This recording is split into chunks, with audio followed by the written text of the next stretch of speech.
We can use bias tape to finish the raw edges of different areas of our garments. When you're binding rounded areas, it's pretty straightforward, but what happens if you run into an area that has a corner or a different type of V shape? I'm going to show you how to deal with the binding with those shapes to get a really neat result. So stay tuned. Hi sewing friends, I'm Karina from liftingpinsandneedles.com. Welcome to this channel that is all about sewing, limitless sewing, and I have a sewing technique video for you.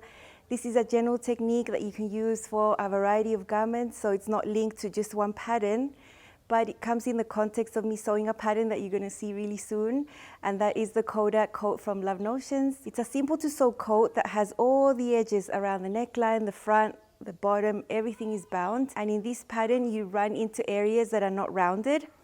Center fronts are 90 degrees, so you need to bind the corner. Also, the side seams are very curved, so you run into like a V shape. As I was filming that pattern, I realized my navy blue binding was not going to work for the tutorial I wanted. So I filmed it separately, and I'm using my test garment, which is just a red fabric. I'm going to use green binding and white thread so you can really see what's going on. And we're going to see how to bind a corner like this that you could find on a center front at the bottom of something, or anything where you can find a corner really. And then on the sides, we have this type of shape. So it's a really nice curved hem, and there's binding there. You can see there's a little seam in the binding. If you turn this upside down, it could be a V neckline, so the technique could work for either or.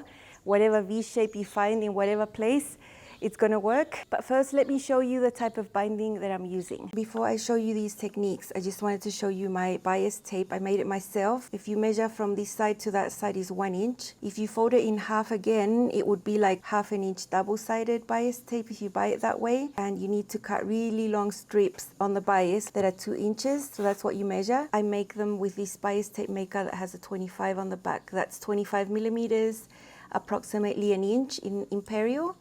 And that's what you put through. I've shown how I do this before, but that is what I'm using for these techniques. I think if you use any bias tape that's narrower than this, it's not going to work very well. You're just not going to have the space to do everything you need to do and to wrap around the fabric. So if you're making your own bias tape for your projects, I suggest you make them to be 1 inch finished with the 2 folds inside.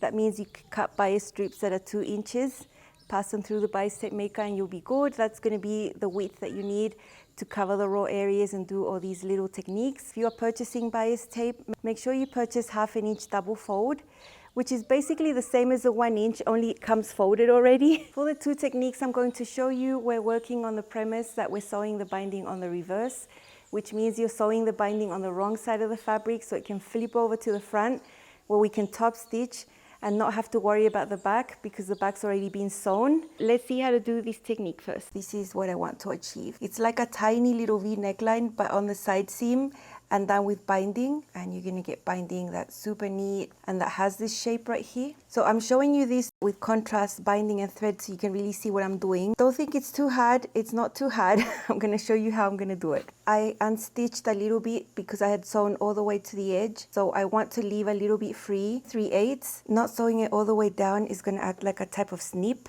This is going to allow this to extend. That's going to help the seam allowances lay really nice and neat underneath the binding later, and it's going to be easier to sew the binding on this area as well. Pretend you're coming down here with your binding. I'm still going to do it on the reverse, so I'm going to take my binding and put the right side of the binding against the wrong side of the fabric right here. So you would be coming like this, right? But for this area, I want to work on this side because I want to see how this opens up.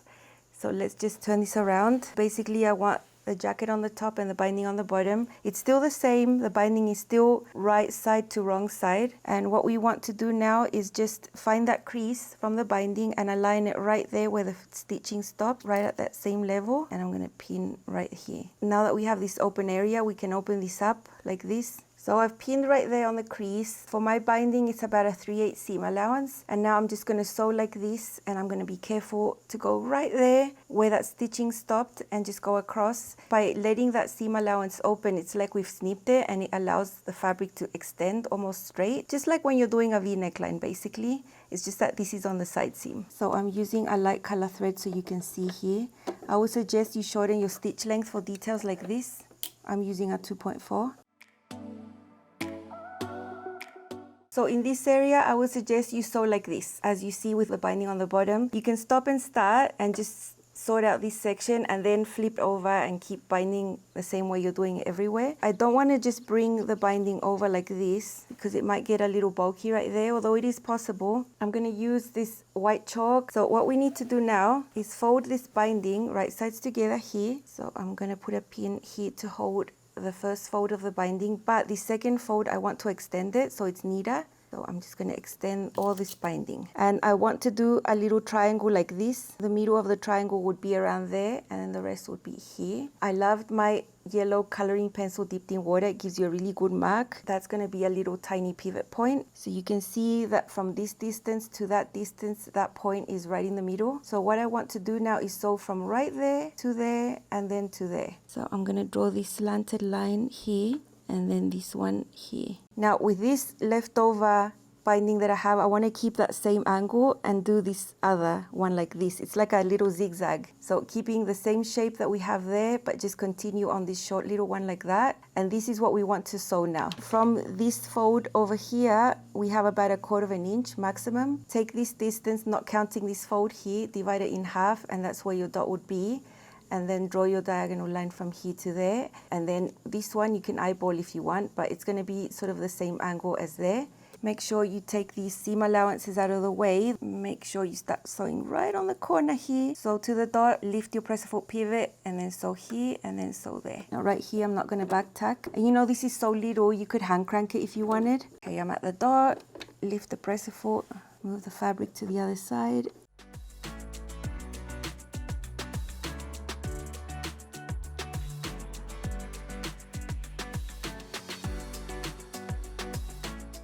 So these threads that were there at the top right here, I'm just going to knot them. This stitch was done right on the edge. I lit my needle for exactly on the edge right here. Here you can see the little zigzag that we've sewn. So this is what's going to give us that shape on the binding that's going to match the shape of the side seam with that curve. Now we need to snip into the dot right here, not through it. What I'm also going to do is cut away some of this tiny seam allowance, just get rid of some bulk here, and same as over here.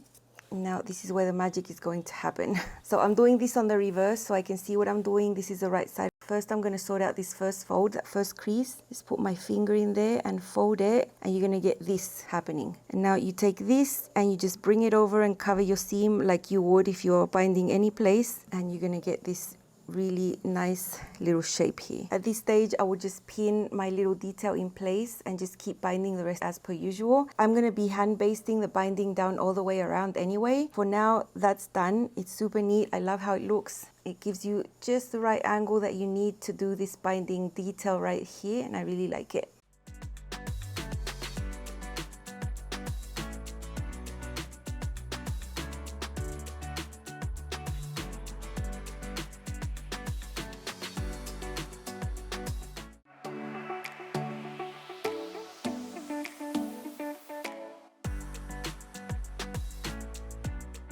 So for example, this is a knit Rhapsody dress I made a few years ago where I bound the little V in the same way. You can see it's folded in there, it's got the binding, it's got the seam. On the inside it looks the same. So back then I said I wasn't ready to film a tutorial about it. Well, now I am.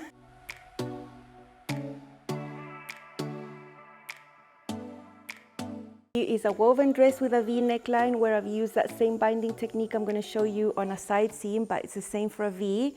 And this pattern originally had a facing, so knowing these techniques means you can do these on different areas and you're going to have a different way to finish raw areas. Gives you more options. There's always something you prefer to do more. So I love having these resources here for you to come back to. Now let's see how to sew a regular corner where the binding is going on the outside of the garment. Now I'm going to show you how to get this corner with the binding on a 90-degree angle. So this is the wrong side of the fabric. I've written it there wrong, so you know, but I have a right side. And I'm also bringing the binding over to the right side so I can top stitch, and this is the finished result where you're going to have a corner right there and the binding accompanies that. So there's a few little seams inside that we do there to achieve that really neatly. Here I have a corner, 90-degree angle right here, wrong side of the fabric. You can see the word wrong there. You could find a corner that you want to bind in several areas of a garment. I'm going to use the binding in a way that's going to have a seam there so it follows the shape right there. So from the wrong side of the fabric, take your binding I'm just going to start a little here. I'm just going to do a little section, and I'm going to align the raw edges together here, the binding with the fabric. And I'm going to take that first crease from the binding as a reference to sew right in there. And from the bottom, I'm going to stop at the same distance that my crease is. So I'm going to make sure I put a pin here.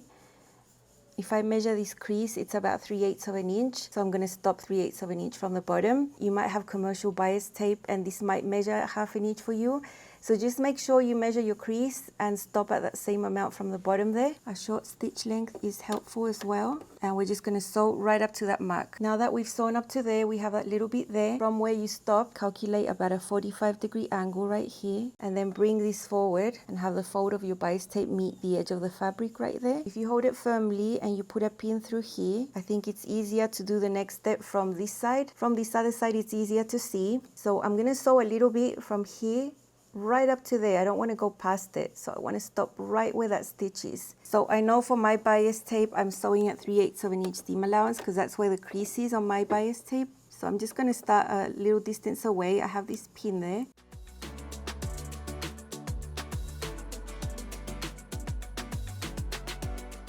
See, it went right up to there.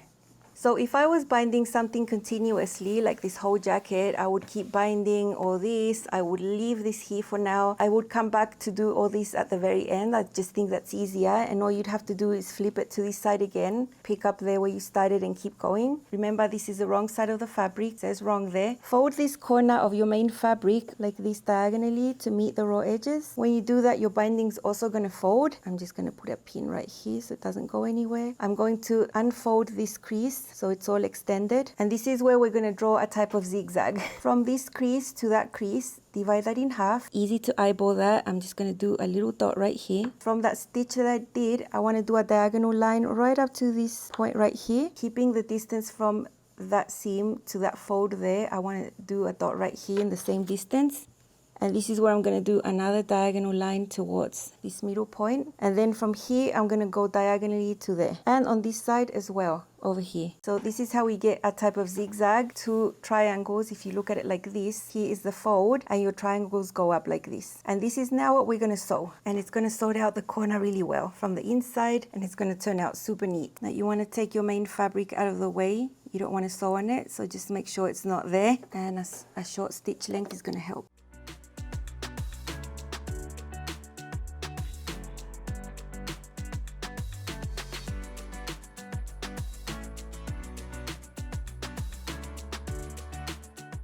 Okay, so here's a little zigzag there, there, there, and there. It's not hard.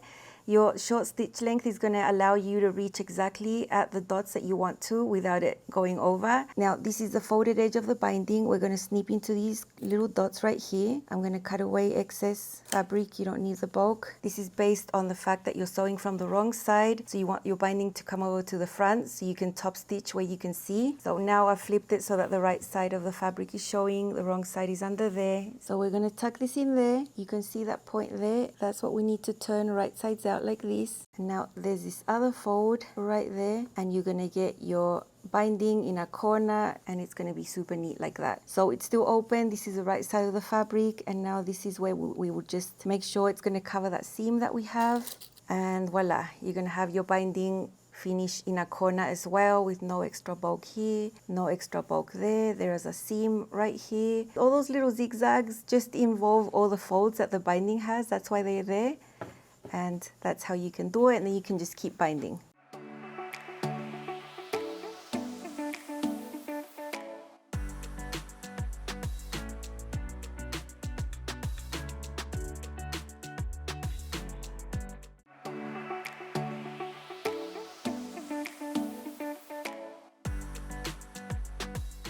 Now don't think that these techniques are exactly the same, because they're not. They're binding different areas. For the V is not the same as the technique for the 90-degree angle, not the same at all. Especially because on this corner we're binding the outside of the garment, on the V, we're binding the inside. So you can see that the little zigzags I sewed inside were sort of inverse. You want to go back and compare them. So when I show you my Coda jacket from Love Notions, you will see these already done in navy blue. You know exactly how I did them. You can do these on other garments as well. It is a general technique, so I hope this is helpful. Stay tuned to see my Coda jacket very soon. I'm still editing. It's already sewn, super gorgeous.